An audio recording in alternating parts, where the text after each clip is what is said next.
The Secrets of Life with Subhas Agam. नमस्कार समादरणीय दर्शकवृन्द, स्वधर्म टिभीको आजको यो विशेष अङ्कमा हजुरलाई स्वागत गर्दछु। आज हामी बद्रीनाथ धाम भारतबाट हामीसँग जोडिनुभएका बर्फानी बाबा महाराजजीसँग संवाद गर्नेछौँ। उहाँ 1008 श्री 1008 महामण्डलेश्वर पनि हुनुहुन्छ र उहाँको सन्यास नाम चाहिँ स्वामी अमृतानन्द गिरीजी हो। आउनुहोस् उहाँलाई स्वागत गरौँ। महाराज जी, कार्यक्रम में स्वागत है आपको। जी, जय बद्रीविशाल। मैं महाजोगी पायलट बाबा का कृपा पात्र महामंडलेश्वर बर्फानी बाबा अमृतानंद बद्रीनाथ धाम से।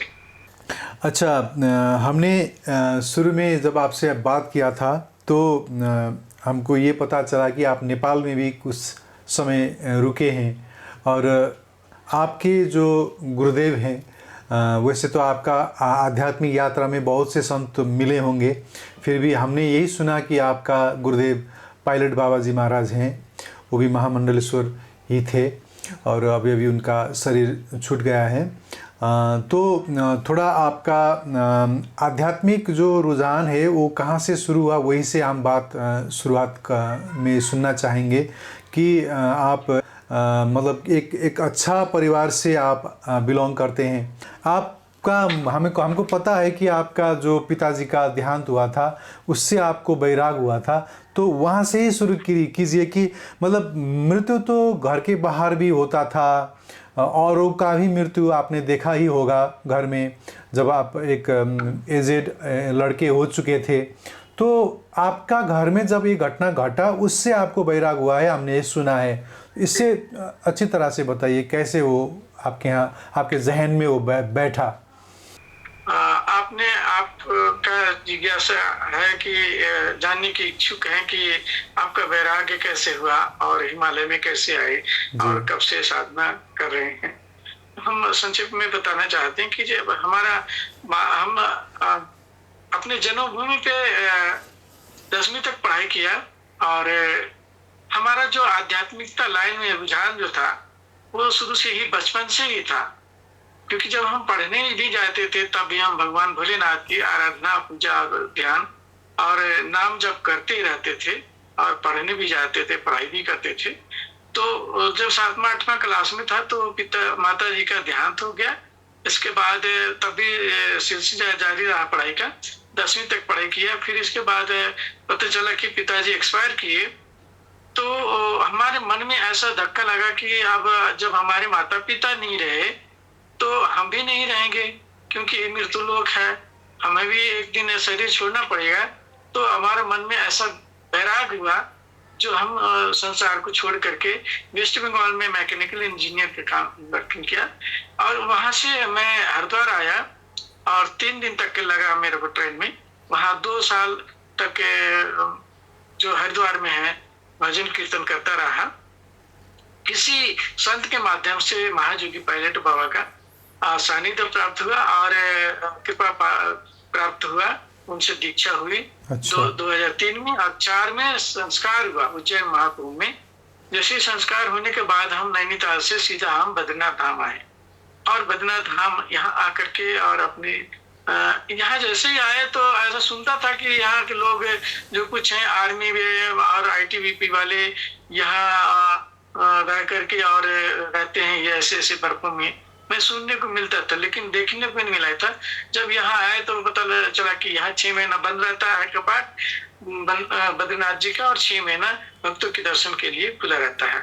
तो उसके लिए जो भी रहना चाहता है, यहाँ भजन तपस्या करना चाहता है, शीतकाल के दौरान वो परमिशन ले करके और पूरी व्यवस्था के साथ ही यहाँ रह करके और साधना किया जाता है स्वयं की जिम्मेवारी पे। और पूरी व्यवस्था खाने पीने की रखने ना पड़ता है। और यहाँ क्योंकि प्रतिबंधित क्षेत्र है, यहाँ 51 kg का सोने का सिंहासन है भगवान भोलेनाथ की, तो पूरी जांच पड़ताल एलआईयू और पुलिस की जाती है, करते हैं।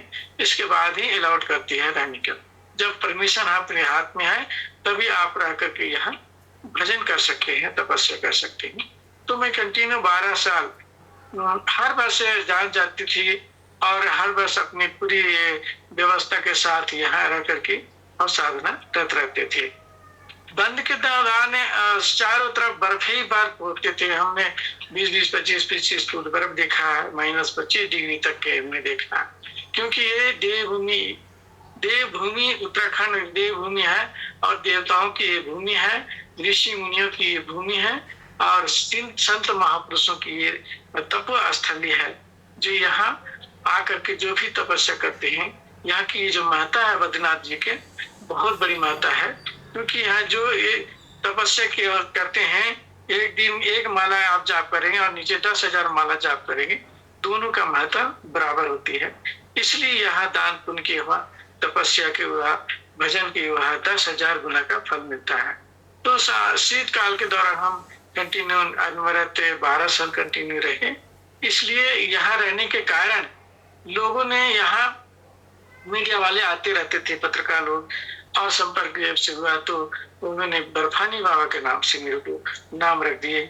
और उसी नाम से एक आप देखे होंगे मंदिर के सामने बर्फों में खुले बदन में, मतलब वस्त्र नहीं है, वहां बैठे किसी ने, आर्मी वाले या पुलिस वाले रहते ड्यूटी में, उसने खींच लिया होगा।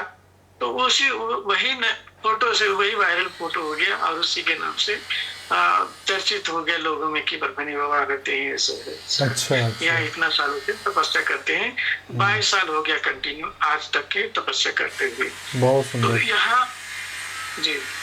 अच्छा महाराज जी, जो हमने आपके संबंध में जाना तो ये जाना कि आप को वैराग्य आपका परिवार में, आपका घर में ही जब माता पिता का देहांत हुआ तो उससे आपको वैराग्य हुआ। और फिर वैराग्य होने के बाद ऐसा भी हो सकता था कि आप खाली भटकते ही रहते और भटकते भटकते जब आपको भिक्षा मिलता और कोई आपको बड़ा महाराज बोल देता या कोई अच्छा दान दक्षिणा मिलती तो उससे फिर एक कोई मंदिर का महंत बन जाते, उसी में ही फिर एक नया दुनिया बस जाता, वहीं पर रमण करते, वहीं पर आनंद से भी जीवन कट सकता था। लेकिन आपने जो मार्ग को पसंद किया, जो मार्ग को चुना कि -20 -25 डिग्री तक का जो ठंड होता है उस जगह बद्रीनाथ धाम में रहकर फिर आप ध्यान कर रहे हैं, तपस्या कर रहे हैं और आपको गुरु भी पायलट बाबा जैसे एक संत मिले जो हिमालय में ही बहुत समय रहे और बहुत से सिद्धों को उन्होंने दर्शन किया और उनको भी बहुत एक उच्च अवस्था उनको भी मिला। तो यह तो बहुत अच्छी बात है। अब हमको यह जो हम कार्यक्रम में आपका जो अंतर्वार्ता अभी कर रहे हैं, हम नेपाल में, भारत में और बाहर के भी बहुत से संतों से बात करते हैं और हमारा मूल ध्येय यह होता है कि इस दुनिया में जब हम एक मानव बन के आए हैं, हमारा असली वजह क्या है, हमें प्राप्त करना क्या है और प्राप्त करने की जो मार्ग हैं वो बहुत सी मार्ग दिखाई देता है और बहुत से संत अपने अपने जो मार्ग होता है उसके ही संबंध में ज़्यादातर बोलते हुए दिखाई देते हैं। और ज़्यादातर अब हम देखें तो एक जब हम भजन बोलते हैं तो उसका मतलब नाम जप, नाम सुमिरन, नाम का जपन तपन, वही भगवान का जो लीला का दर्शन, लीला का सुमिरन, लीला का गायन, लीला का कीर्तन, यही एक हम समझते हैं एक तरीक़े से भक्ति मार्ग कहिए। और दूसरी तरफ एक पुरुषार्थ का मार्ग है जो आप लोग कर रहे हो। वहाँ पर एक बहुत से कठिन भौगोलिक स्थिति में रहकर वहाँ पर आप जप करते हो, तप करते हो, फिर विभिन्न आपका जो मूल विभिन्न बंद लगाकर आप हठ योग करके, योग करके जो एक साधना करते हो, ये भी हम एक अलग एक हठी साधना, पुरुषार्थी साधना का विधि हमें दिखाई देता है।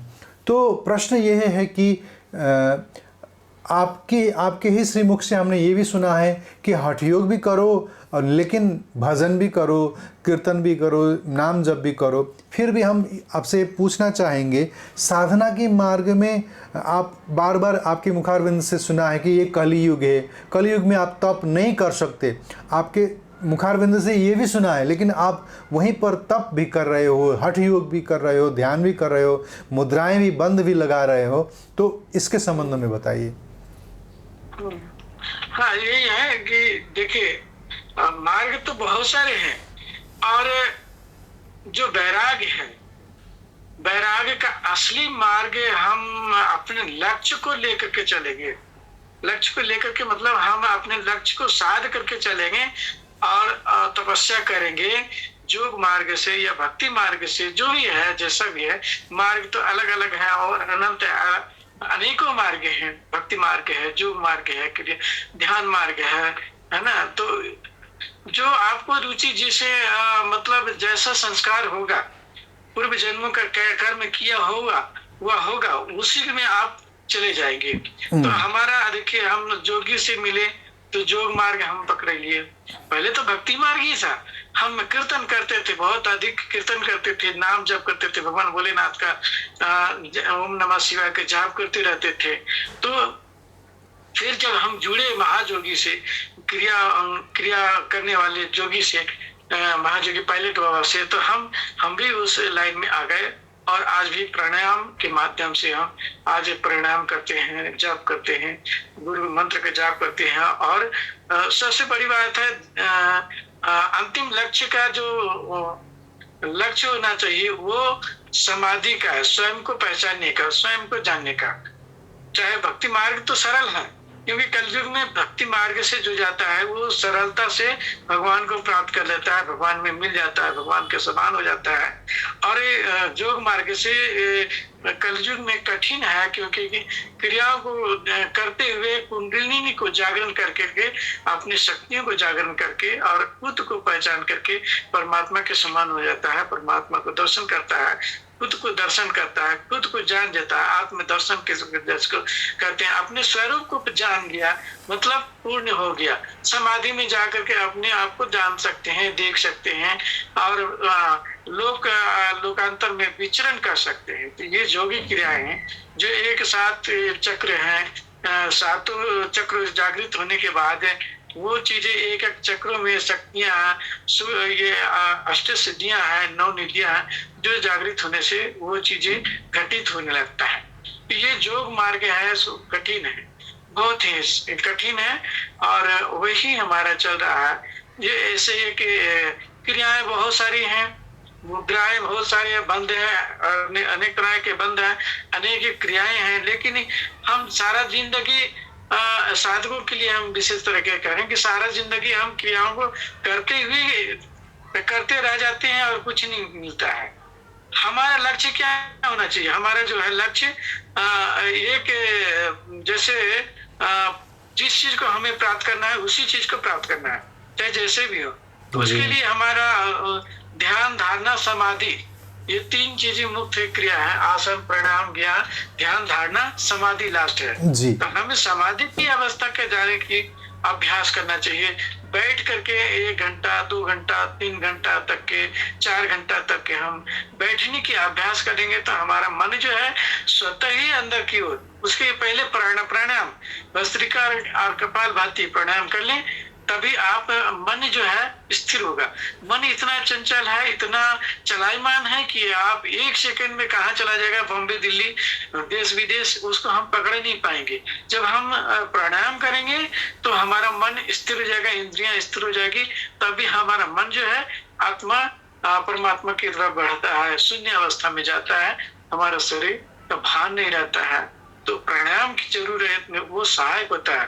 क्रियाएं हैं, अनेक क्रियाएं हैं, और बंध है, मुद्रा, केचरी मुद्रा जिसके बोलते हैं। केचरी मुद्रा के विशेष में हमने विशेष रूप से खोल करके सभी को बताया है। किसी ने पूछा रहा, इंटरव्यू लिया था, तो उसका मतलब आप देखे होंगे कि केचरी मुद्रा की कैसे लगाया जाता है, कितना समय लग जाता है उस जीवा को अंदर जाने में, यहाँ बिरकुटी में आने में, और इससे क्या क्या लाभ होता है, क्या क्या घटनाएं घटती है, क्या क्या शारीरिक घटनाएं घटती है, वो सब हमने बताया है। और वो अभ्यास के ऊपर है। हम 10 मिनट, 10 सेकेंड, 15 सेकेंड, आधा घंटा ऐसे जीवन को हम मोड़ करके रखते हैं तो उसका अभ्यास बढ़ते जाता है। स्वाद चेंज हो जाएगा, आपको स्वाद खट्टा मीठा तीखा, लास्ट में शहद के जैसा, और जब वो शहद का वो बूंद जैसा आपके जीवा पर टपक गया, मतलब अमृत पान कर लिया, तो भूख प्यास के खत्म हो जाती है।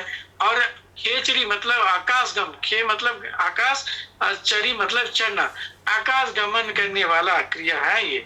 और विशेष करके ये समाधि में जाने के लिए विशेष रूप से ये सहायक क्रिया होती है। हमें समाधि की ओर जाने के लिए, हमारा मन जो है नष्ट होने के लिए, खत्म होने के लिए, और इंद्रियों को बस में होने के लिए, और क्रियाओं से निवृत्त होने के लिए ये क्रिया विशेष रूप से खेचरी मुद्रा जो है। आप देखिए यूट्यूब में बहुत सारे ऐसे हमने देखा है कि लोग ऐसे कहते हैं कि ऐसे पत्थर से काटा जाता है, कोई ब्लेड से बोलता है कि जो झिल्ली बीच में होता है उसको काट दिया जाता है, लेकिन ये सब गलत बोल रहे हैं। और आजकल ये क्रिया जो है गुप्त क्रिया हो रही है, गोपनीय क्रिया है, ये जल्दी ओपन करने की बात नहीं है। और जो जानते भी है, नहीं भी जानते, उसको जो जानता है और किया है वो तो व्यापार के रूप में इस्तेमाल कर रहे हैं जी। मतलब पैसे लेकर के भी सिखाने के लिए ऐसा हमने सुनने को मिला है, और देखने को भी मिला है। ऐसे सुनने के लिए मिले हैं जो जिससे कहा कि हम इतना दो पैसे मैं सिखा दूंगा। तो ये गलत हो रहा है, क्रियाओं को लेकर के एक व्यापार की तरह से आपका चलन हो रहा है। ये गलत हो रहा है, क्योंकि ये ऋषि मुनियों की देन है क्रिया। खेचरी मुद्रा और भी जो क्रिया है, बंध है, मूल बंध है, उद्यान बंध है। उद्यान बंध के विषय में आपने पूछा था कि आप उद्यान बंध के विषय में कैसे लगाया जाता है और इससे क्या फायदा होता है। जी उद्यान बंध जो है, हाँ बिल्कुल। मैं इससे पहले एक मतलब आपको पूरा एक बात सिलसिला से ही पूछता हूँ महाराज जी। जब हम देवराहा बाबा को सुनते हैं, उनका एक इंटरव्यू किसी पत्रकार ने किया था बहुत समय पहले, तो उनको यही पूछा गया था कि आप 400 वर्ष या 500 वर्ष आपका उम्र लोग कहते हैं, और उससे भी आगे हो सकता है, तो उससे भी आगे वाले कोई लोगों को तो हमने नहीं मिला, लेकिन लोग कहते हैं कि आपका उम्र बहुत है। तो ये सब कैसे हुआ? और आप उस समय भी ऐसे ही थे, इस समय भी ऐसे ही थे, ऐसे ही हैं, ऐसा भी लोग बोलते थे। तो आपका आप जो जवान हो, तो ये कैसे हुआ? तो उनने एक श्लोक कहा था, महामुद्रा महाबंध महाबोधश्च खेचरी उद्यान मूलबंधश्च बंधो जालंधरा भुजा कर्णी विपरीताख्या वज्रोली सत्य चालनम इदम ही मुद्रा दशकम जन्म मरण नाशनम। तो ये श्लोक उन्होंने कहा था, और इसका नेपाली में मैं अर्थ नेपाली लोगों के लिए बता देता हूँ। महामुद्रा महाबंध महावेद खेचरी उद्यान मूलबंध जलंधर बंध विपरीत करणी वज्रोली र शक्ति चालिनी, यी 10 महामुद्राहरू हुन्। यी मुद्राहरूको अभ्यासले बुढ्यौली अर्थात् चाहिँ शरीरको चाहिँ बुढो हुने कुरा रोकिन्छ, मृत्युलाई नष्ट गर्छ, अर्थात् साधकलाई निरोगी र दीर्घायु बनाउँछ। मतलब साधक निरोगी हो जाता है, वो दीर्घायु हो जाता है, उसका मृत्यु भी टर जाता है, और जो जरा जो उसका वृद्ध अवस्था है वो भी टर जाता है। ऐसा ये श्लोक बताता है। अब हम आपसे एक एक करके समझना चाहेंगे महाराज जी, क्योंकि हमको आप जैसे एक हिमालय में रहने वाला योगी बार बार नहीं मिलता, तो यह समय को हम उपयोग करना चाहेंगे।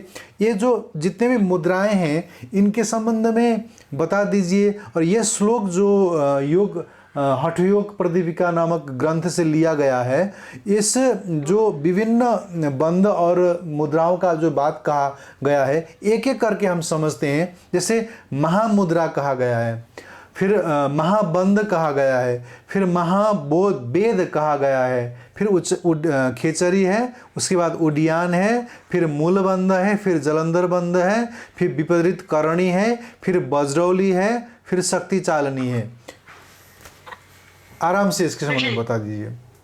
ये सब जो मुद्राएं हैं, 10 मुद्रा आप जो बता रहे हैं, इसमें 10 में से एक ही आपको सिद्ध हो गया ना, आप चिरंजीवी हो गए, मतलब आप मृत्यु से पार हो गए। अच्छा। आप कितनों वर्षों तक रह सकते हैं खेचरी मुद्रा लगा करके, जैसे है ना। यह उद्यान बंध सिद्ध हो गया। उद्यान बंध मतलब ऐसा होता है कि पूरी तरह से नाक से, दोनों नाकों से सांस को छोड़ देना है बाहर, और छोड़ करके रोक करके, और जो नाभि है पेट की जो नाभि है अग्नि, ये उसको रीढ़ की हड्डी में एकदम सटा देना है, खींच खींचना करके जी। और रखना है उसको।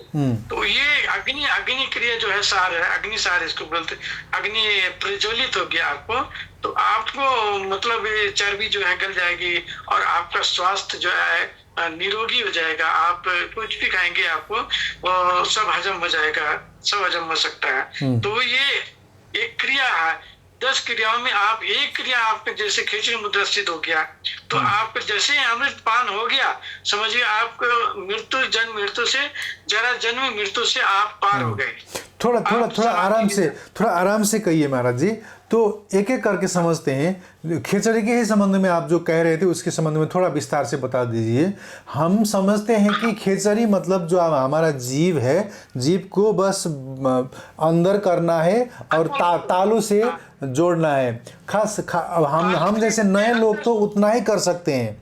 अब आप लोग तो उसको और आगे ले जाते हैं। हम कर सकते हैं कि हमारा जीव को बस पीछे ले जाते हैं और तालू से सटाते हैं। उसके बाद क्या है? हाँ, विस्तृत तरीके से बता दीजिए। इसके लिए जो खिचड़ी मुद्रा का ज्ञान हो जी, जो जानकारी हो, वही उसको छेदन और दोहन किया जाता है मुख्य रूप से। छेदन दोहन उसका मतलब क्या है?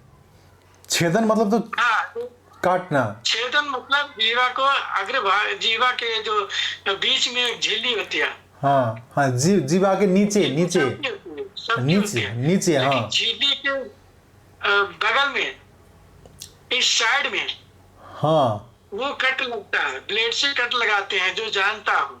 अच्छा। सप्ताह में शुक्रवार से शुक्रवार 2 बार कट लगता है, एक सप्ताह में 2 बार कट लगता है। तो हमारा तो जो सिद्ध जो सिखाने वाले थे विद्या, वो मानव बाबा करके ऐसे हैं, वो उन्होंने बोला कि देख करके जीवा की आपका मतलब 2-2.5 महीने में आपका अंदर चला जाएगा जीवा, यहाँ तालु में, यहाँ बिरकुटी में। अच्छा। दोनों नासिका के छिद्र पे यहाँ आकर के अंदर से इस तरह से अंदर जाएगा, और वहां जाने के बाद आप फिर अभ्यास करते रहेंगे तो आपका स्वाद चेंज हो जाता रहेगा। और दोनों टाइम दोहन भी करना पड़ता है। जैसे हम दोहन के मतलब जैसे गाय का दूध दूधते हैं, उस तरह से जीवा को ऊपर वस्त्र, सफेद वस्त्र ढक करके नए, और इस तरह से ऐसे दोहन किया जाता है। अच्छा। दोहन के दो टाइम। अच्छा। ऐसे निकाल करके जीवा पे ऐसे किया जाता है 2 टाइम। अच्छा। तो जो हार्ड होता है तो वो मुलायम होता है, दोहन करने से बड़ा लंबा होता है और मुलायम होता है। तो हम जैसे ही आगे के हम बढ़ाएंगे, उसको नरम करेंगे, तो फिर वो अंदर की ओर जाने में सुविधा होगा। जबकि कट लगने में बहुत भयंकर दर्द होता है, खून आता है, उसके लिए वो बंद करने के लिए एक जड़ी बूटी का तैयार किया जाता है। और भी जो आप जैसे ही कट करने के बाद तो ब्लडिंग होते होगा, वो कोई रोक नहीं सकता है। लेकिन उसके लिए हम लोग जोगियों के एक टेक्निक होता है कि कैसे उस चीज को रोका जाए और इस चीज को, इस क्रिया को कैसे किया जाए। तो इसको छेदन किया जाता है और दोहन किया जाता है। तो 6 महीना मेरे को लग गया था कि दोनों आंख ऐसे जबड़े बहुत दर्द करते थे, और उस दिन हम तो बोलते भी नहीं थे, मौन रहते थे, भोजन तक भी नहीं करते थे, क्योंकि इतनी दर्दनाक मतलब दर्द सहन करना पड़ता था। दूसरे दिन जाकर के हम भोजन करते, बातचीत करते थे। तो ये बहुत कठिन क्रिया है और ये बहुत गोपनीय क्रिया है। इसको करते रहने से, अभ्यास करते रहने से कुछ खट्टा मीठा तीखा ऐसे चेंज होते रहेगा, और नाद ध्वनि भी चलता है, चेंज होगा, कभी बांसुरी का, कभी घंटे का, कभी विस्फोट, कभी ओम का लास्ट में आ गया। तो इस तरह से इस क्रिया को करते रहने से आपको वो अनुभव होते रहता है जो घटना घटनी चाहिए, शारीरिक घटना घटना चाहिए, और मानसिक जो है वो स्थिरता प्राप्त होती है, आनंद की अनुभूति होती है। इसको खिचड़ी का मतलब, खे मतलब आकाश, चरी मतलब चलना, आकाश में चलने की क्रिया है, और ये लोकांतर तक जा सकते हैं।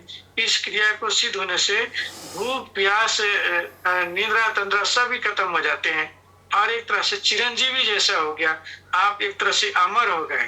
इस जैसे अमृत पान कर लिए तो अमर हो गए, समझिए। आप कितना समय तक के, लॉन्ग टाइम तक के भी आप समाधि में जा सकते हैं और रह सकते हैं, क्योंकि आप उस इस शरीर को फिर भोजन आने की आवश्यकता नहीं होती है। आप जैसे ही 2-3 दिन से लेकर के 2-3 महीने तक, 6 महीने तक, सालों भर तक आप समाधि में हैं, तो आपका शरीर वैसे का वैसे ही पड़ा रहेगा, आपको कुछ नहीं हो सकता, क्योंकि वो शरीर परमात्मा फिर देखता है। और इसी भूख प्यास निद्रा तंद्रा सभी चले जाते हैं, और इसी क्रिया को करने से समाधि में जा करके आप अपने रह सकते हैं कई वर्षों तक के। तो ये खेचरी मुद्रा बहुत गोपनीय है और बहुत कठिन है, और बहुत ये लुप्त होते जा रहा है क्रिया। ये क्रिया बहुत कठिन है, ये जोगियों के पास, ऋषि मुनियों के पास होता था, जो इसको कोई ही करते थे विरले। तो इस तरह से एक पूरी तरह से इसकी प्रोसेस है, और इसका लाभ भी ऐसा ही है, जो इस क्रिया को करने से आप जन्म मृत्यु के बंधनों से मुक्त हो सकते हैं, और आप चिरंजीवी बन सकते हैं, आकाश गमन कर सकते हैं, आप लोक लोकांतर जा सकते हैं। वाह। तो आप जो इसके फायदे के संबंध में बोल रहे हैं, तो लोगों को जाहिर सी यही प्रश्न मन में आएगा, अच्छा तो आपको ये हुआ है? यही प्रश्न पहले ही दिमाग में आ चुका होगा बहुत से दर्शक को जो आपको सुन रहे हैं अभी। तो हम भी ये आपसे पूछना चाहेंगे, जाहिर सी बात, कि ऐसा जब आपका वो जीव कटा, फिर आपका जो उसका दोहन करके उसको समन करके, फिर आपको जब जीव पूर्णतया ठीक हो गया और आपको नाद भी सुनाई दी, और फिर आपका जो विभिन्न रस और अमृत का भी पान हुआ, तो उसके बाद तो उसके बाद आपका जो जीवन है वो कैसे बदला हुआ है? मतलब आपका जो आकाश गमन की बात है या अशरीरी यात्राएं की बात है, उसके संबंध में थोड़े बताइए। हाँ, देखिए, ये अभी एक दो दिन का या 1-2 साल का ऐसा नहीं है, ये तो अभ्यास के ऊपर है। हम कितने समय खेचरी मुद्रा लगा करके और ध्यान हम आसन पे बैठे हैं। अच्छा। जब तक कि अमृत पान नहीं हुआ उसका, तब तक के लाभ नहीं मिल सकता है। अमृत पान हो गया मतलब भूख प्यास से निवृत्त हो गया, है ना। अब जैसे हम एक ही टाइम में भोजन करते हैं, आहार लेते हैं, इसका अभ्यास है एक तरह का। हम इतना घंटा, 1 घंटा, 1.5 घंटा, 2 घंटा तक के लगा करके हम, मतलब ये सब चीजें बोलने की नहीं, ये सब गोपनीय है जी। हम बोलेंगे तो स्टॉपेज भी होता है ना। ये योगी जन जो है गुप्त रूप से रख करके और ये क्रियाएं में सफलता पाते हैं, क्योंकि बोलेंगे, ओपन करेंगे, हम पहले ही रास्ता गंतव्य स्थान पे पहुंचने से पहले ही हम हल्ला कर देंगे कि हम यहाँ जा रहे हैं, हम ऐसे कर रहे हैं, तो वो चीजें कट होती है, रुकावटें होती है, बाधाएं होती है। तो ये अभ्यास की चीजें हैं, मार्ग अभी चल रहे हैं, पथिक है, मतलब एक तरह का चल रहे हैं, अभ्यास चल रही है। तो वो करने से वो चीजें अपने आप, वो चीजें घटना घटती रहती है, अनुभूति होती रहती है, जब तक कि वो चीजें अमृत पान ना हो जाए, तब तक कि करते रहना चाहिए अभ्यास। कोई भी हो, कोई भी साधु हो, संतोष साधक हो, करने चाहिए, या जो करना चाहे वो गुरु के सानिध्य में रह करके और गुरु के मार्गदर्शन में ही रह करके करे। ऐसा ना कि स्वयं को, अब हम जैसे बोल रहे हैं, हम तो खोल के बोल देते हैं, छुपाते नहीं है, हम ओपन कर देते हैं, इसलिए इसका वैल्यू भी कम हो जाता है। जो सरलता से मिल जाती है, ये सरलता से आपको प्राप्त हो रहा है, उपलब्ध हो रहा है, और जिस ज्ञान की बातें, या संत की दर्शन की बातें, जो भी है, या ऋषि मुनि के दर्शन की बातें, या देवी देवता, सरलता से मिल जाए ना, उसका वैल्यू भी कम हो जाता है। हाँ, बहुत कम हो जाता है। बिल्कुल बिल्कुल, ये चीज आप मान सकते हैं। आप सब देख रहे हैं, तो आप जो यदि सरलता से मिल रहा है तो उसको ग्रहण करना चाहिए, और उस चीज पे अमल करके उस मार्ग पे चलना चाहिए, बशर्ते गुरु के सानिध्य में, गुरु बना करके गुरु के सानिध्य में रह करके उस चीज को, इस क्रियाओं को करना चाहिए, चाहे जो भी क्रियाएं हैं, जो भी क्रियाएं जो है, जो क्रियाएं तो ये जो खेचरी मुद्रा है महाराज जी, जैसे खेसरी मुद्रा का आपके जैसे सिद्ध लोगों को नहीं देखा था, नहीं सुना था, तब तक हमको यही लगता था कि जीभ को खाली पीछे ले जाना है, तालू से छुआना है, बस वही है, और वही करते करते ही अमृत गिरेगा, अमृत का अनुभव होगा। लेकिन हाँ, जब हम ये करते थे, अमृत तो नहीं अनुभव हुआ, लेकिन जो आप कह रहे हैं कि कभी खट्टा, कभी कैसा, वो लार जो टपकता था, वो लार तो आता ही है, क्योंकि मुंह है तो मुंह में लार आएगा ही, वो तो होता था। लेकिन लार ग्रंथि जो सब जीवा से, जितने भी नस नाड़ियां है जीवा से सूक्ष्म रूप से जुड़ी हुई है। लार ग्रंथि भी है, और खट्टा मीठा तीखा जो हम अनुभव करते हैं, ये जीवा की स्वाद से ही तो हम पता लगाते हैं जी। तो मेरा ये पूछना है कि अगर हम आप जैसे मतलब जीभ का वो दोहन करके फिर उसको नीचे वाला नशा काटने का काम तो हम तो नहीं कर पाएंगे, या ज़्यादातर गृहस्थ लोग कर नहीं पाएंगे, करेंगे भी नहीं, क्योंकि वो रिस्की भी है। तो खाली जीभ को पलटा के जो तालू से टसा करके जो रखना है, वो भी कोई उससे भी कोई स्तर तक पहुंचा जा सकता है। मेरा पूछना ये था। जी, वो दोहन करके आप जीवा को लंबा कर सकते हैं, और हमेशा मोड़ करके रखें, और उसको 2 टाइम सुबह शाम दोहन करें, तो आपका जीवा जा सकता है। हमने बहुतों को भी देखा है कि बिना कट किए हुए भी जीवा अंदर चला गया। अच्छा, मुद्रा लग गया। हाँ, अच्छा, हमें कई मिले हैं ऐसे। अच्छा, तो वो तो जीवा के ऊपर है, छोटा बड़ा मोटा पतला ऐसा होता है, वो शरीर के ऊपर होता है। हाँ। जीवा के ऊपर होता है। अब हमें भी गुरु ने देख करके बताया 2.5 महीने में हो जाएगा, लेकिन हमारा 2.5 महीने में नहीं है, हमारा धैर्य टूटता जा रहा था कि गुरु जी अब तो बोले थे 2.5 महीने में चला जाएगा अंदर, लेकिन गया नहीं। तो उन्होंने 1 सप्ताह में 3 बार कट लगाने। अच्छा। घाव के ऊपर घाव कट जहाँ कट लगाते हैं वहीं कट लगाना, तो घाव के ऊपर ही घाव, कट के ऊपर ही कट लगाते थे, तो बहुत भयंकर दर्द होती थी। तो एक समय ऐसा चला आया जब 6 महीने बीतने वाले थे, तब एक बार हम कोशिश करते रहते थे, और उन्होंने बोल दिया था कि तुम्हें करना है तो करो, नहीं तो मन से करो, नहीं तो छोड़ दो, नहीं करना है, ऐसा उन्होंने बोले। तब जब मन से करेगा, तन मन से करेगा और लगन से करेगा और लक्ष्य को लेकर के चलेगा, तो वो कार्य सफलता मिलेगा ही मिलेगा। तो एक बार ऐसे चला गया जीवा अंदर, तो 2 सेकंड रहा जी। फिर गुरुजी का हम आए तो बोले कि ऐसी सी बात हुआ, सुबह के टाइम में हमने जब लगा रहा था तो वो अंदर चला गया, और अब जा रहा है धीरे धीरे। वो तो हमको शाबाशी दी, मतलब पीठ ठोक दी कि बस अब हो गया। तब मतलब चल रहा है, अभ्यास चलता है। तो ये बहुत ही कठिन क्रिया है और बहुत कष्टकारक क्रिया है। जी। तो हमको आपका उदाहरण से यही पता चल रहा है कि एक दिन की बात नहीं है, और कभी कभार गुरुजी वो जो कहेंगे वो समय भी कट सकता है, और उससे आगे भी जाना पड़ सकता है, और उससे आगे जाकर, लेकिन आपको धैर्यता करना चाहिए, धैर्य रखना और लगन से करना है उस चीज को। और वो सानिध्य में, गुरु के सानिध्य में, कभी कभी जैसे कोई सीखना चाहते हैं तो एक सप्ताह में 2 बार कट लगता है, तो आकर के कट कर लगा करके कहीं भी रह सकते हैं। और लेकिन क्रिया का जो अभ्यास है, उसको अभ्यास को ना छोड़ें। उस चीज को छोड़ देंगे तो फिर वो नहीं हो पाएगा, उसको कंटिन्यू करते रहना है। तभी आप कोई भी कार्य हो, कोई भी कर्म हो, आप और कोई भी लक्ष्य को प्राप्त करना हो और कोई भी कार्य सिद्ध करना हो, तो मन से लगन से करेंगे और परिश्रम करते रहेंगे, तो आपको सफलता निश्चित ही मिलेगी। ये तो हुआ खेचरी मुद्रा के संबंध में। तो हम अब दूसरा मूलबंध, उड्डयन बंध, जो ये और भी जो मुद्राएं हैं, इनके संबंध में थोड़ा बता दीजिए। मूलबंध जो है, मतलब मूलबंध मतलब गुदा द्वारा है जी।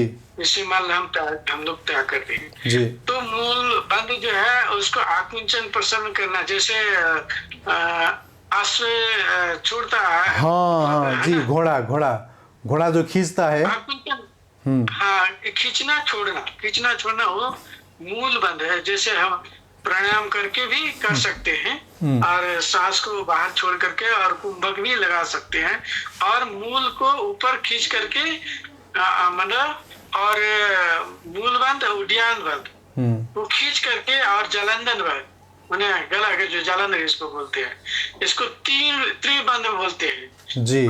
सांस को छोड़ करके मूल बंध को, जालंधर बंध को और उद्यान बंध को, तीनों बंध को एक साथ भी लगा करके कुंभक करेंगे तब उठ जाती है। और प्राणायाम भस्त्रिका कर, प्राणायाम करने से शरीर हमारा बॉडी जो है हीट होता है। हीट होने के बाद जो है कुंडलिनी जो है सुसुप्त अवस्था में मूलाधार और स्वाधिष्ठान के बीच में वो 3 लपटे मार करके लिंग में, और नीचे की अधोगति मतलब नीचे की तरफ मुंह करके और सुसुप्त अवस्था में पड़ी हुई। तो जोगी जन जो है उसको प्राणायाम करके, भस्त्रिका और कपालभाति को प्रणाम करके उसको शरीर को अपने हीट करते हैं, गर्म करके। फिर जब गर्म होता है तो वो कुंडलिनी गर्म से वो करके और उड़ती है ऊपर की तरफ मुंह करके। जहाँ एक बार ऊपर उड़ गई तो फिर ऊपर की तरफ ऊर्ध्वगामी होकर के फिर चलते रहते हैं। और जैसे जैसे 7 चक्र में है, वो एक एक चक्र में एक एक शक्तियां हैं छिपी हुई और जागृत होती रहती है, और आपको अनुभव होते रहेगा और उस चीज को दर्शन होते रहेगा। जैसे मूलाधार में गणेश जी का वास है ना? जी, जी, तो जी। गणेश जी का दर्शन हो गया। 7 चूड़े वाली सफेद वर्ण का आपको दर्शन होगा तो समझिए मूलाधार जागृत हो गया, है ना? हाथी जैसे गजराज है ना, जी। उसका दर्शन होगा। स्वादिष्ठान में है मूलाधार के बाद स्वादिष्ठान, है ना? स्वादिष्ठान में जल तत्व है। जल का आपको जैसे ही आएगा वो शक्ति, कुंडलिनी शक्ति, तो आपको जल का दर्शन होगा, सफेद का दर्शन होगा। फिर मणिपूरक है, मणिपूरक अग्नि चक्र है, अग्नि तत्व है ना? जो सब कुछ जला करके भस्म कर देता है, और शरीर के जो गंदगी है वो सब चर्बी है जैसे, और सूक्ष्म नाड़ियों में गंदगी भरी हुई है, मल भरा हुआ है, उसको साफ कर देता है और स्वच्छ हो जाता है, सूक्ष्म हो जाता है। और इस अनुभव होने की मतलब बात है तो अग्नि का, जैसे अग्नि जलता है उस तरह से आपको दर्शन हो सकते हैं। और इस तरह से इस सब का अनुभव अलग अलग ही होगा। फिर अनाहत में आया है ना, हृदय चक्र में, तो खाली है, वायु का मतलब है ना, आकाश है। आपको पर्वत देखेंगे, आकाश दिखेगा, तारे दिखेंगे आपको। मन, ये कंठ है, विशुद्धि है, विशुद्धि में आपको वाणी सिद्ध हो जाएगा, है ना? आप जो कहेंगे वो हो सकता है।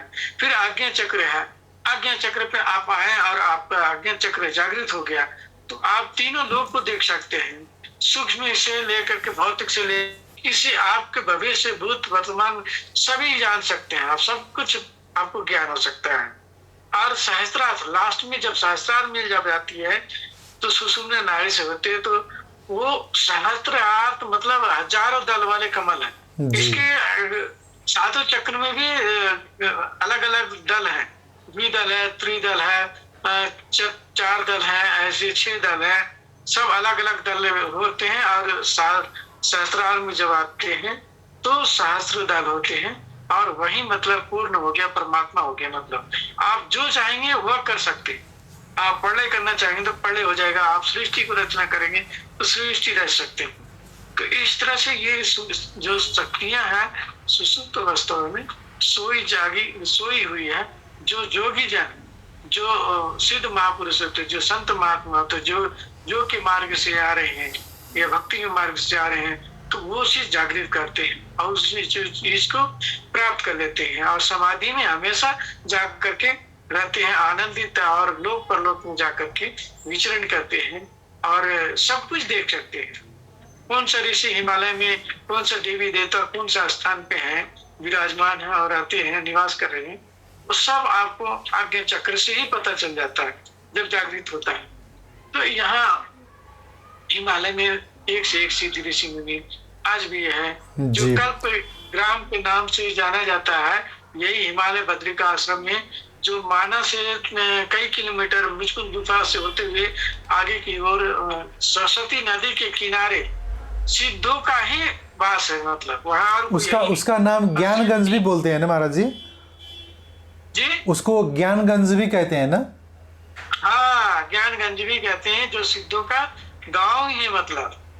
और वो समाधिस्थ रहते हैं। आपका संस्कार होगा, आपका पुण्य होगा कई जन्मों का, तभी आप सब उसके दर्शन कर सकते हैं। कोई सिद्ध महापुरुष या सिद्ध महापुरुष का आपके ऊपर दया आ गई तभी आपको दर्शन दे सकते हैं, लेकिन तो पता नहीं चलेगा। कोई देवी देवता आपको किसी भी रूप में आ गया, दर्शन दिया, जैसे रास्ते भटक गए हैं या नहीं समझ में आ रहा है तो वो आकर के बता दिया। जैसे पहाड़ में ऐसे सुनते हैं कि अरे हम गए नारायण पर्वत पे तो वो हम भटक गए, रास्ता मिल ही नहीं रहा है जी कि हम जाए तो जाए किधर से जी। लेकिन वो साधारण सा महात्मा आकर के बोला गए, ये महात्मा कहाँ भटक रहे हो, इतना दिन हो गया, 2 दिन हो गया, 4 दिन हो गए, भूखे प्यासे हो, आप चल नहीं पा रहे हो, तुम इस रास्ते से चले जाओ जी। और बता करके, और जैसे आप रास्ता बता दिए हम चलने लगे, आप पीछे मुड़ के देखे तो वो गायब।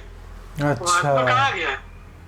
तो ऐसे ऐसे घटना घटते हैं, ज्योति का दर्शन होते हैं। नारद जी यहाँ 6 महीना भगवान की पूजा करते हैं और नर से पूजा होती है 6 महीना, यानी साउथ के केरल से नमुद्री परिवार से पूजा होती है भगवान विष्णु जी का। तो इस तरह से हिमालय में ऐसे ऐसे योगी जन हैं जो हजारों हजार वर्ष आज भी तब समाधिस्थ है। कहा नहीं जाता, ये हिमालय जो है बद्रीनाथ धाम जिसको कहते हैं, वैकुंठ धाम के नाम से जाना जाता है। तो ये शिव जी का क्षेत्र है और शिव जी यहाँ तपस्या करते थे, जो आज भगवान बद्री विशाल जी विष्णु जी नर नारायण के रूप में आकर के तपस्या कर रहे हैं और आज भी भक्तों के कल्याण के लिए साधना तपस्या रहते हैं, समाधिस्थ। जी महाराज जी, आप हमें ये बता दे सकते हैं कि महामुद्रा क्या होता है? महामुद्रा वही त्रिबंध है, तीनों बंद को लगा दिया तो महामुद्रा हो गया। अच्छा अच्छा। और महाबंद वही बंद जब बंद किया तो? हाँ, अच्छा। महामुद्रा मतलब ये खिचड़ी मुद्रा भी आ सकता है। हाँ है ना, बजरौली है जी। अच्छा, बजरौली क्या है महाराज जी? बजरौली सिद्ध होने से आपको उसका प्रक्रिया अलग होता है। बजरौली का लिंग में और वो उसका सामान अलग होता है, पाइप होता है, रबर का पाइप होता है, चांदी का पाइप होता है। उसको लिंग में डाल करके और उसको अभ्यास किया जाता है। पहले पानी को खींचा जाता है, पहले फिर तेल को खींचा जाता है ना, फिर घी को लास्ट में खींचा जाता है। मतलब आपका अंग से ही खींचना है? हाँ। उस चीज को जब घी आप खींच लिए तो समझिए कि सिद्ध हो गया। अच्छा। तो आप जैसे बीज स्खलन होता है ना, वो स्खलन नहीं होगा। अच्छा। बीज ही मतलब ये अमृत के रूप में परिवर्तित हो जाता है ना। वीर्य ही हम लोग के जो पुरुष का है या स्त्री का जो भी है, मेन तत्व जो है वीर्य है ना, और स्त्री का रज है।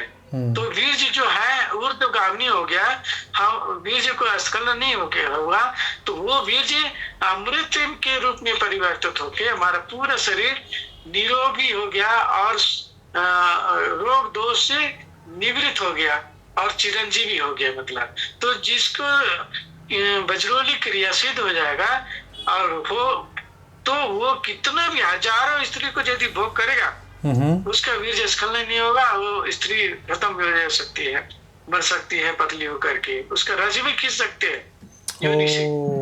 तो ये बहुत बड़ी क्रिया है।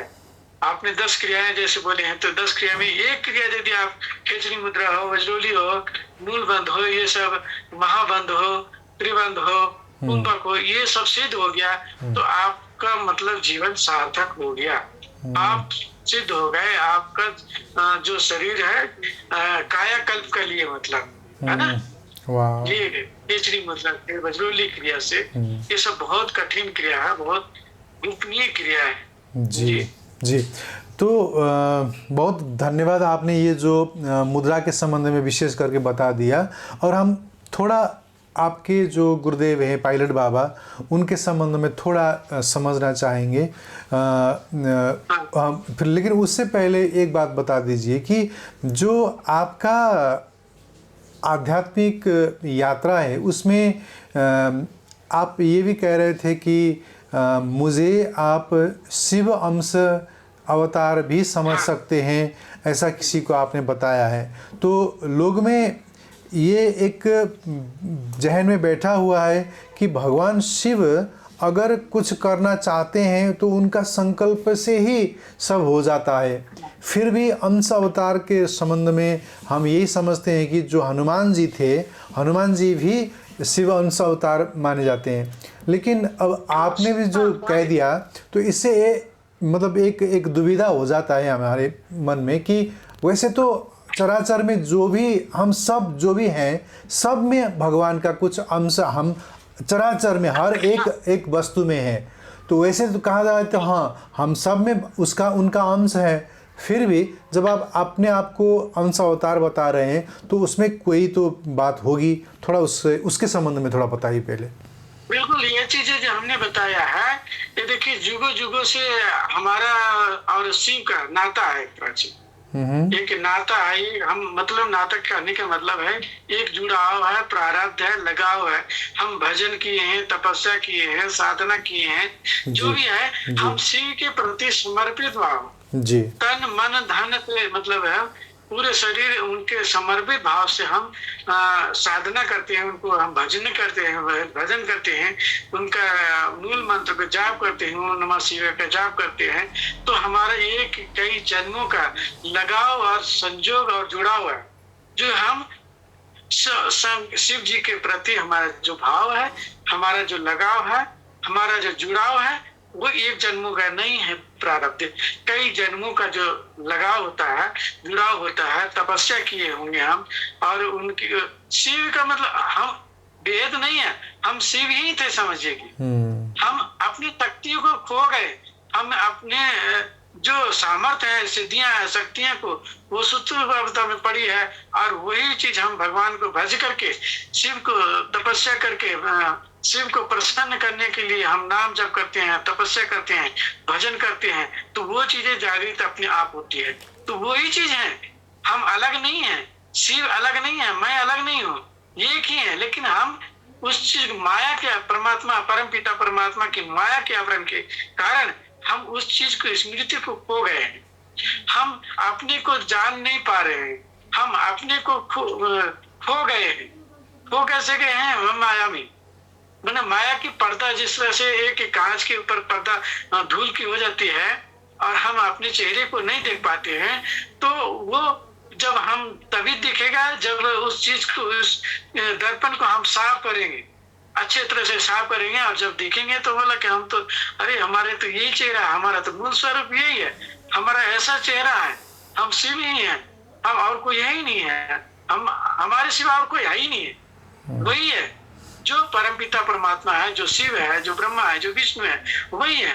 सिर्फ नाम और रूप के अंतर दिया गया है, जिसके कारण कार्यों के जैसा ब्रह्मा जी का सृष्टि को विस्तार करना, विष्णु जी का है पालन पोषण करना, शिव जी का है संहार करना। तो ये शक्तियां परमपिता परमात्मा जो है, ये शक्तियां अलग अलग विभक्त करके नाम और रूप से जाने जाते हैं, लेकिन हम वही हैं।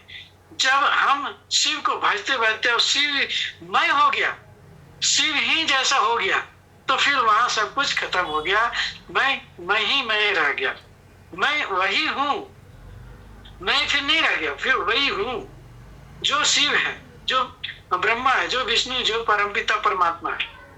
लेकिन हम, हमारे ऊपर पर्दा पड़ा हुआ है, हम अपने को जान नहीं पा रहे हैं, आप सब अपने को जान नहीं पा रहे हैं, जिसके कारण भटकाव है, और भटकने के कारण हमारा वो मतलब निम्न गति पे चले जाते हैं, निम्न कर्म में चले जाते हैं। जब हम तपस्या करके और नाम जप और प्रणाम जप ध्यान करके हम भजन तपस्या करते हैं, भगवान को स्मरण करते हैं, चिंतन करते करते हम भगवान जैसा ही हो गए, हमारे हृदय में भगवान ही विराज हो गए, मैं ही हो गया, मैं को खुद को देख लिया, मैं को मतलब देख लिया, जान गया, पहचान गया, मतलब हमारा जीवन सार्थक हो गया मनुष्य रूपी तन में आने का। तो वही इसलिए शिव अंश अवतार इसलिए कहा गया कि हम शिव ही हैं, शिव ही कह लीजिए।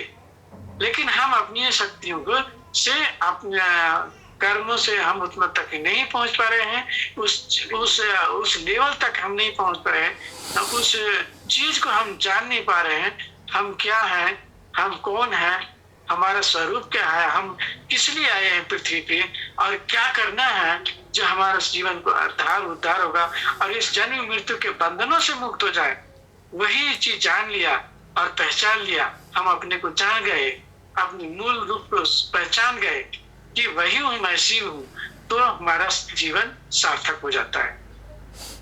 तो इसका मतलब आपने जो प्राप्य है, जो पाना लायक है, जो पाने योग्य है, उसको पाया और देखा कि मैं ही शिव हूँ, वही मेरे अंदर है और वही हम सब में व्याप्त है, इसीलिए मैं वही हूँ, ये कह रहे हैं। हाँ, आप देख ही रहे हैं मेरा स्वरूप जैसा शिव का ऐसे जैसे कल्पना करते हैं, उसी तरह से शिव का स्वरूप जैसा कल्पना हम अपने मन में बिठा ले, मतलब वही है और कोई है ही नहीं दूसरा।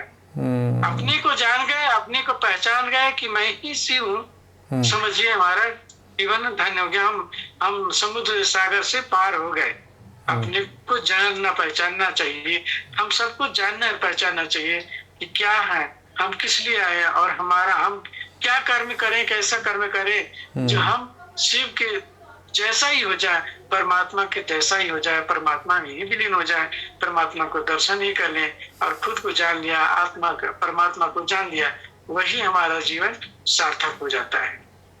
जी, सुंदर। तो आपने आगे एक बहुत अच्छा उदाहरण की ये दिया था कि जब हमको किसी भी बहुमूल्य तत्व सरलता से मिल जाता है तो हम उसको कदर नहीं समझ देंगे, क्योंकि हमको तो वैसे ही मिल गया था, चाहे वो हीरा ही मिले, लेकिन पत्थर के बीच में से मिला है तो उसको तो आपने फ्री में ऐसे ही निःशुल्क ले लिया, तो उस आपका जहन में उसके लिए एक जो सम्मान है नहीं हो सकता।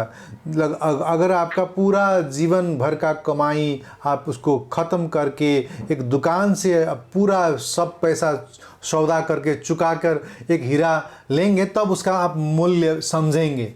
ऐसे ही जो संतों ने नाम जप के संबंध में कहा है, हमने देखा है कि हिमालय में भी जो संत विभिन्न जो मुद्रा और बंद और विभिन्न जो हठ योग करते हैं, क्रिया करते हैं, उसके बाद भी वो कहते हैं कि नाम जप को छोड़ना नहीं है, भक्ति को छोड़ना नहीं है और उनका जो स्मरण करते रहना है, उनमें ही निमग्न हो जाना है।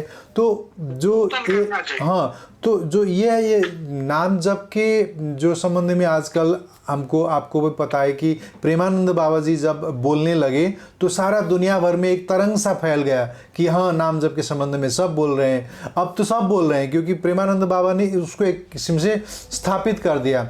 राजेंद्र दास जी महाराज कहिए या विनोद बिहारी बाबा कहिए, बहुत से संतों ने उसको एक स्थापित कर दिया। आज तो स्थापित हो गया है और अब हमको हाँ लगता है कि हाँ शायद होता होगा। लेकिन जो हिमालय में रहने वाले संत थे, आप तो बहुत अरसे से वहाँ पर रह रहे हो, पहले भी वो ये कहते थे नाम जप के संबंध में। जी हाँ, इसलिए ऋषि मुनि देखिए कलयुग, देखिए सतयुग, त्रेता, द्वापर, कलियुग, ये 4 युग है जी, और हर कल्प के अंतर 4 युगों परिवर्तन होते रहता है। तो जब से सतयुग में होते थे ऋषि मुनि, तो उसका प्राण जो होता था ना, अस्थि में होती थी, हड्डियों में होती थी जी। वो कंद मूल प्रकृति के ऊपर निर्भर करके और वायु भक्षण करके रहते थे, समाधि में रहते थे। और जैसे जैसे अब समय युग भी परिवर्तित होता गया, तो सतयुग के बाद त्रेता आया। त्रेता में जैसे हवन हो गया, यज्ञ हो गया और तपस्या हो गई, प्राणायाम हो गया, जप हो गया, ध्यान हो गया, समाधि हो गया। तो उसमें फिर कई वर्षों तक समाधि में रहते थे। उस समय भी कंदमूल पे रहते थे, वायु भक्षण करके रहते थे। त्रेता में, द्वापर में आए, इसमें भी बहुत तपस्या करते थे और पुण्य अधिक होता था। मतलब सतयुग में 100% पुण्य होता था और त्रेता में उसके बाद कम हो गया, 75% कम हो गया, 25% पाप की वृद्धि हुई। जी, फिर त्रेता द्वापर में आया, फिर 80% हो गया, मतलब 60% हो गया और पुण्य रह गया। तो इस तरह से अब कलयुग में आया तो 75% मतलब 99% मतलब है पाप ही पाप हो गया। तो अन्नमय कोष हो गया, क्योंकि अन्न इसका दुष्प्रभाव, अन्न में इतना विषैले चीज पदार्थें मिलाई जा रही है उगाने के लिए, इतने मतलब जनसंख्या बढ़ गई है, लोग बढ़ गए पृथ्वी पे कि वो पूर्ति नहीं हो पा रही है अन्न की। तो उसके लिए मनुष्य क्या कर रहा है, तरह तरह की उपकरणों का मतलब आविष्कार कर रहा है, तरह तरह की उसके अन्न को उपजाने के लिए खाद्य सामग्री दे रहा है, पॉइजन डाल रहा है कि जल्दी से हो जाए, वृद्धि हो जाए, तो उसको पूर्ति हो। तो उस चीज को हम ग्रहण कर रहे हैं तो हमारा शरीर में जा रहा है तो विषैला हो जा रहा है, जिसके कारण हम रोग दोष से युक्त हो जा रहे हैं। आजकल देखिए 50-60 से ज्यादा तो लोग नहीं जा पा रहे हैं, आयु की वृद्धि नहीं हो पा रही है। क्यों? क्योंकि अन्न का दोष हो गया, अन्नमय कोष हो गया, जिसके हम जो भी खा रहे हैं वो पॉइजन चीज ही खा रहे हैं, मिलावटी चीजें खा रहे हैं जी। जिसके कारण हमारा मन, बुद्धि और शरीर वो डैमेज हो रहा है, हमेशा डैमेज हो रहा है, वो नष्ट हो रहा है, वो रोगग्रस्त हो जा रहे हैं पॉइजन चीजें खाने के लिए। और वो पूर्ति करने के लिए कुछ न कुछ तो करेगा ही मनुष्य। तो इसलिए वायु विषैले हो जा रहे हैं, हम श्वास ले रहे हैं उसमें भी विषैले चीजें हमें जा रही है, इतने धुएं आ रहे, इतने गाड़ियां, इतने कल कारखाने हो गए, इतने ये हो रहे हैं, कल मतलब ये एक से एक आविष्कार हो रहा है, जो वायु जो है विषैले हो जा रहे हैं, जिसको हमको लेना भी दुभर हो जा रहा है। आप देखिए दिल्ली में जाइए, दिल्ली देखिए कितने विषैले पदार्थों से, विषैले जीवाणु से भरे पड़े हैं। हम कई बार जाते हैं, महीनों में रहते हैं और रहने देते हैं, भक्त लोग छोड़ते नहीं है, तो मैं तो वहां जाने की इच्छा ही नहीं करता है। इतनी गाड़ियां, इतनी पोल्यूशन हो गई वायुमंडल में, जो हम उस चीज को वायु को ले रहे हैं दुभर हो जा रहा है, हम रोगग्रस्त हो जा रहे हैं, कंठ में खांसने की खुश्की आ जा रही है और हार्ट की प्रॉब्लम हो जा रही है, सांस लेने में दिक्कत हो रही है, हम रोगग्रस्त हो जा रहे हैं और 40-50 की उम्र में ही चले जाते हैं, छोड़ देते हैं शरीर, मृत्यु को प्राप्त हो जाता है। तो ये वायु, जितने उपकरण, नए नए उपकरण हो रहे हैं, नए नए विस्फोटक हो रहे हैं, जैसे बम विस्फोटक हो रहा है, युद्ध हो रहा है, तो उसमें वायु में जाकर के विषैले पदार्थ हो जा रहे हैं। तो हम जो भी ले रहे हैं, और आगे भविष्य में भी ऐसा ही हो रहा, अभी तो बहुत कम है, अभी प्रकृति में बहुत सुधार है, भविष्य में ऐसा आएगा कि वायु इतनी विषैली हो जाएगी जो हमारा जीना मुश्किल हो जाएगा। नए नए आविष्कार हो रहे हैं और भी नए नए उपकरण और आविष्कार होंगे जो हमारा जीना मुश्किल हो जाएगा, हम जी नहीं पाएंगे अधिक समय तक हम लोग। इसलिए ये जो प्रकृति का जो नियम है वो तो अपना चलता ही रहेगा और चलते ही रहेंगे, लेकिन हमारे जो खान पान है, रहन सहन है, वायु जो हम ग्रहण कर रहे हैं, उसमें बहुत ही कीटाणु विषैले पदार्थ है, जिसके कारण हम आयु को हम आयु से, हम प्रकृति से ऊपर नहीं उठ पा रहे हैं। और देखिए आज भी हम बोल रहे हैं ना कि हजारों हजार वर्ष से योगी जन है हिमालय में, क्यों है? क्योंकि वो वायु को जीत लिया, उनको वायु के समाधि में जाकर के वायु की आवश्यकता नहीं होती है ना। वो समाधिस्थ है तो वो जुगों जुगों तक भी रहते हैं, रहेंगे, हजार वर्ष तक के, मतलब चिरंजीवी है, मतलब उनको कोई जरूरत ही नहीं है, आने जल की जरूरत ही नहीं है, तो फिर वो तो रहेंगे ही रहेंगे। अष्ट चिरंजीवी मतलब ऐसे है, अष्ट ऋषि जो चिरंजीवी में है ना, जैसे हनुमान जी है, अष्ट सिद्धियों का दाता है, नवनिधियों का दाता है, वो वायु पे रहते हैं, वो दिव्य है, वो अलौकिक है, उनमें वो चीजें से प्रकृति से परे है। तो ये चीज से हम प्रकृति को हम जीत लेते हैं, प्रकृति से हम आगे बढ़ जाते हैं, तो फिर हमारा जीवन जो है सफल होता है और हम चिरंजीवी बन सकते हैं, चिरंजीवी हो जाते हैं। जी जी, बहुत सुंदर।